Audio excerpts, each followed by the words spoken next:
Saudara-saudara sebangsa dan setanah air, sedunia dan akhirat,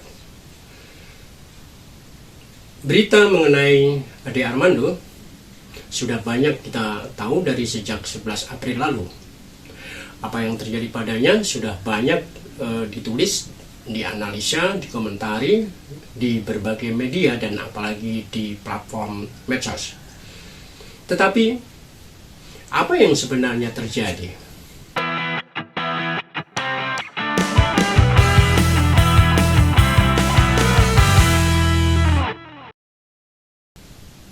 Tak ada yang mau masuk sampai ke akar masalah kecuali berhenti pada arena pro kontra yang menandakan macetnya dialog. Bahkan Komnas HAM sampai pada hari kelima kejadian tak juga berkomentar. Padahal Komnas HAM akan rajin memberikan pernyataan jika sesuai marwah para komisarisnya. Yang kemudian terlihat begitu nyata polarisasi pandangan yang tak lain gambaran kepentingan berlawanan antara kelompok ini dan kelompok itu. Bahkan pun dalam media online-nya, Tempo menulis dengan gaya pejoratifnya yang kuat, hingga kehilangan nurani menggambarkan bagaimana Ade Armando sebagai sosok yang kontroversial tetapi menangis dan minta ampun pada para penganiayanya. Tempo ikut merayakan kebiadaban dengan jujur, jernih, jenaka pun bisa sesuai kepentingan media yang tahun 2018 digelontori saham sebesar 27 miliar oleh Yusuf Mansur via Paytrend. Mengenai unjuk rasa mahasiswa BEM SI 11 April 2022 lalu tidak menarik dibahas, bukan hanya karena isunya yang kurang cerdas, tetapi pelaksanaannya juga ceroboh karena berkesan lebih sebagai calo yang menjual ruang dan waktu mereka untuk kepentingan lain. Maksudnya anak-anak SMK yang dulu dikenal sebagai anak STM, para anarko, emak-emak hanya menunjukkan mahasiswa sebagai kelompok yang naif membaca peta dan fakta politik. Sebuah anomali atau degradasi di mana kita sulit membedakan antara yang disebut mahasiswa dengan yang bukan mahasiswa. Tetapi anomali juga bukan hanya melanda yang awam, yang rakyat jelantah. Para analis politik, pengamat, aktivis juga menunjukkan kecenderungan yang sama. Sementara media sama persis dengan mahasiswa penyelenggara dengan hanya memberi panggung untuk kelompok yang dikehendaki untuk mendapatkan clickbait. Mereka bersibuk dengan agenda masing-masing pada senja kehadirannya ketika peran untuk enlightenment mereka menjadi hina dina.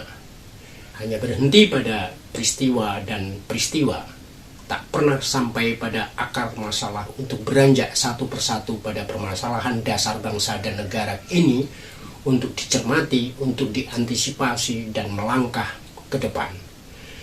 Yang muncul ke permukaan dari sejak reformasi 1998 tak lebih hanya celometan simpang siur. Pada 11 April itu hanya perayaan atas kebiadaban bangsa dan negara Indonesia.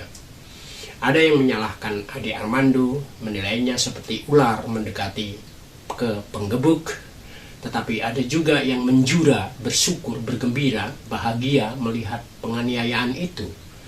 Bahkan ada yang kecewa kenapa Ade Armando tidak sampai tewas.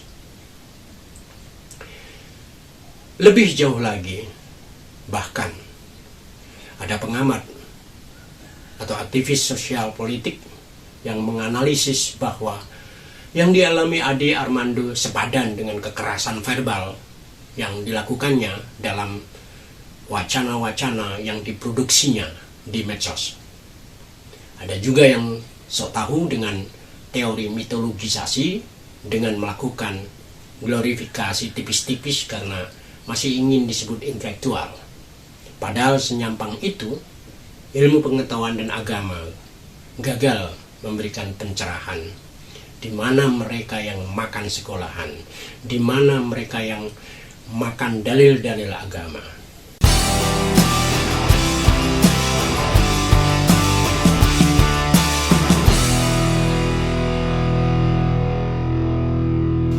Betapa dahsyatnya manusia Indonesia.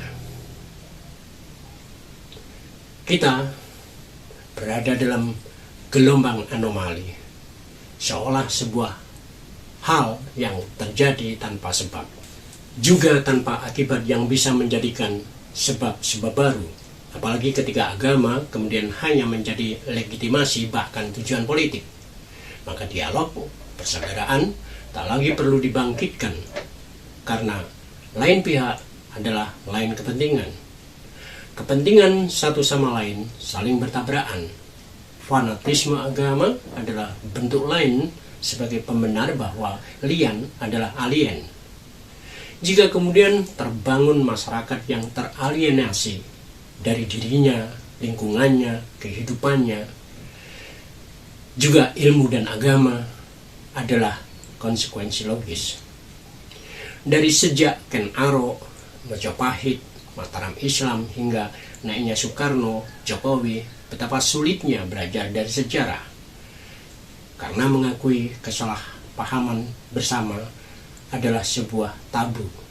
Justru karena tahu bahwa hal itu akan mempersatukan kita dalam dialog dan persaudaraan. Karena mencari akar masalah dikhawatirkan mempermudah lian. Semboyan suatu bangsa yang kerdil, jika bisa dipersulit, kenapa dipermudah? Jika bisa dipermudah, kenapa tidak dipersulit? Sementara anomali itu sendiri adalah kekerasan atau kebiadaban kita yang laten dan tidak mudah menumbuhkan bunga di atas batu.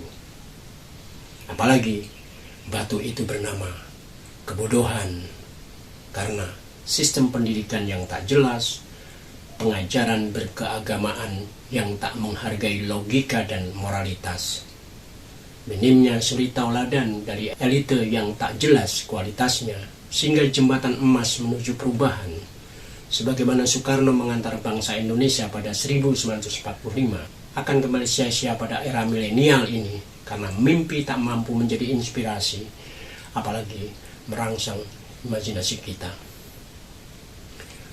Wassalam.